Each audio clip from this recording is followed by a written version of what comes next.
अस्सलाम वालेकुम। हाँ जी मिठियो, की हाल है मिठियो। अज मैं दरिया चनाब महमूदपुर के मकाम ते मौजूद हाँ। दरिया चनाब की दूसरी साइड ते यानी मंडी बावलदीन साइड आलम।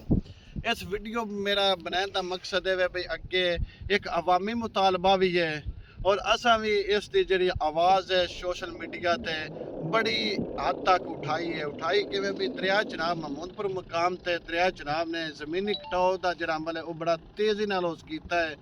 कई हज़ारा एकड़ होने तक जी ज़मीन है वह दरिया बुरद हो गई है। तो MP मियाँ शेर हुसैन भट्टी की कोशिश की तरफों इस दफ़ा कोई नाकाम मंजूर होए ने, लेकिन फिलहाल उसका कोई काम हाले तक शुरू नहीं होया। अगर हुण उसका काम शुरू हो जाए, क्यों दरिया च पानी कोई नहीं, असी दरिया के तकरीबन अंदर खले सेंटर अच्छा अगर उस नाकू बन जाए ज़मीन महफूज है। दूसरा मुतालबा ये है भी इतने दरिया चनाब ते पुल बन जाए।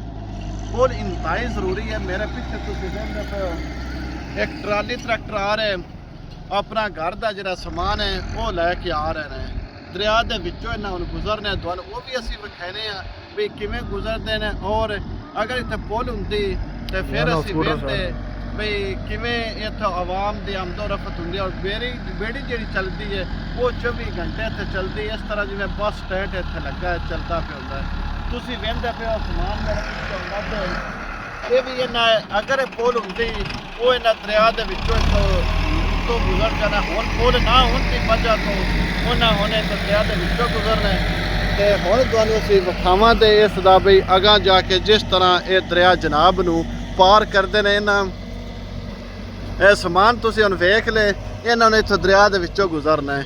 अगर ये पुल होंदी फिर इन्हां नूं मज़ीद आसानी होनी है। ये अगे अवामी मुतालबा भी असी कर चुके हैं भी इत्थे दरिया जनाब के जी पुल है वो जरूरी है। दोनों अगर जाके विखाने वीडियो भी किमें दरिया पार करते हैं।